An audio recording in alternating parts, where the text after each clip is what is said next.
ಇದು second PUC economics ನಲ್ಲಿ ಕೇಳುವಂತಹ ಒಂದು ಟ್ರಿಕಿ ಕ್ವಶನ್. ಸೊ ಬನ್ನಿ ಇದನ್ನ ಅರ್ಥ ಮಾಡಿಕೊಳ್ಳೋಣ. ಕಾಫಿಯ ಬೆಲೆ ಹೆಚ್ಚಾದರೆ ಅದರ ಬದಲಿ ಸರಕಾದ ಚಹಾದ ಬೇಡಿಕೆಯ ಮೇಲೆ ಹೇಗೆ ಪರಿಣಾಮ ಬೀರುತ್ತದೆ? ಒಂದು ಅಂಕದ ಪ್ರಶ್ನೆ.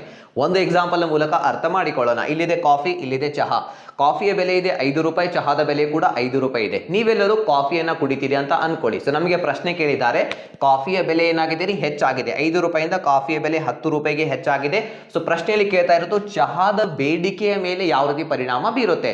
ನೀವೆಲ್ಲರೂ ಕಾಫಿ ಕುಡಿತಿದ್ರಿ, 5 ರೂಪಾಯಿಲಿ ಸಿಗ್ತಾ ಇತ್ತು. ಸೊ ಈಗ 10 ರೂಪಾಯಿ ಆಗಿದೆ. ನೀವು ಅನ್ಕೊಳ್ತೀರಿ ಕಾಫಿ ಕುಡಿದ್ರೇನು ಚಹಾ ಕುಡಿದ್ರೇನು ಎರಡು ಒಂದೇ ತೃಪ್ತಿಯನ್ನ ಕೊಡುತ್ತೆ, ಸೊ ಕಾಫಿ ಬಿಟ್ಬಿಡೋಣ, 10 ರೂಪಾಯಿ ಆಗಿದ್ಲೇಪ ಅಂತ ಹೇಳಿ ಬಿಟ್ಟು ನೀವು ಏನ್ ಮಾಡ್ತೀರಿ? ಚಹಾ ಕುಡಿಲಿಕ್ಕೆ ಸ್ಟಾರ್ಟ್ ಮಾಡ್ತೀರಿ. ಸೊ ಇಲ್ಲಿ ಕಾಫಿಯ ಬೆಲೆ ಹೆಚ್ಚಾಯಿತು, ಅದರ ಪರಿಣಾಮವಾಗಿ ನೀವು ಚಹಾ ಕುಡಿಲಿಕ್ಕೆ ಸ್ಟಾರ್ಟ್ ಮಾಡಿದ್ರಿ ಅಂದ್ರೆ ಚಹಾದ ಬೇಡಿಕೆ ಏನಾಗುತ್ತೆ ರೀ? ಚಹಾದ ಬೇಡಿಕೆ ಹೆಚ್ಚಾಗುತ್ತೆ. ಕಾಫಿಯ ಬೆಲೆ ಹೆಚ್ಚಾದರೆ ಚಹಾದ ಬೇಡಿಕೆ ಹೆಚ್ಚಾಗುತ್ತೆ. ಸೊ ಈಗ ನಾನು ನಿಮ್ಗೆ ಒಂದು ಕ್ವಶನ್ ಕೊಡ್ತಾ ಇದ್ದೀನಿ, ಆನ್ಸರ್ ಕಾಮೆಂಟ್ ನಲ್ಲಿ ತಿಳಿಸಿ. ಒಂದು ವೇಳೆ ಈ ಕಾಫಿಯ ಬೆಲೆ ಏನಾದರೂ ಕಡಿಮೆ ಆದ್ರೆ ಚಹಾದ ಬೇಡಿಕೆಯಲ್ಲಿ ಏನು ಪರಿಣಾಮ ಬೀಳುತ್ತೆ ಅದನ್ನ ನನಗೆ ಕಾಮೆಂಟ್ ನಲ್ಲಿ ತಿಳಿಸಿ.